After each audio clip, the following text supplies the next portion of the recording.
ધનસુરા તાલુકા વિસ્તારમાં કઠોળ પાક તુવેરનું વાવેતર કરવામાં આવ્યું હતું, જે આજ રોજ નાફેડ દ્વારા એમએસપીના ધારાધોરણ મુજબ ટેકાના ભાવે ધનસુરા માર્કેટ યાર્ડ ખાતે તુવેરની ખરીદી કરવામાં આવી હતી।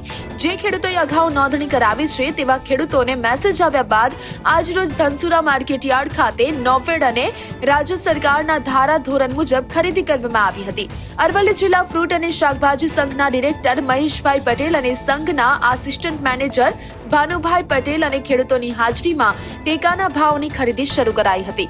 અરવલ્લી જિલ્લા ફ્રૂટ અને શાકભાજી સંઘના આસિસ્ટન્ટ મેનેજર ભાનુભાઈ પટેલના જણાવ્યા અનુસાર 3000 મેટ્રિક ટન અંદાજિત આવક થશે અને 116 જેટલા ખેડૂતોએ નોંધણી કરાવી છે। સરકાર દ્વારા એમએસપી ના ભાવથી તુવેરની ખરીદી ધનસુરા માર્કેટ ખાતે નાફેડ થ્રુ અરવલ્લી જિલ્લા ફ્રૂટ એન્ડ વેજીટેબલ ફેડરેશન દ્વારા ખરીદી ચાલુ કરતો ટોટલ 3000 ક્વિન્ટલની તુવેરની ખરીદીની સેન્ટર ધનસુરા ખાતે આજે તુવેર ખરીદી શરૂ કરી પ્રારંભ કરાવ્યો હતો। મુદ્દો ધરાવું છું।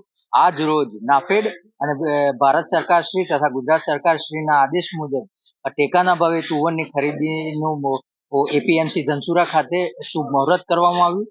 તેના અંદાજ મુજબ 116 ખેડૂત અહીંયા નોંધાયેલા રજીસ્ટર્ડ છે, જેમને 3 દિવસના અંદર અલગ અલગ વેચી અને ખરીદી પૂર્ણ કરવામાં આવશે। ટોટલ 3000 મેટ્રિક ટનની આજુબાજુ ખરીદી કરવામાં આવશે।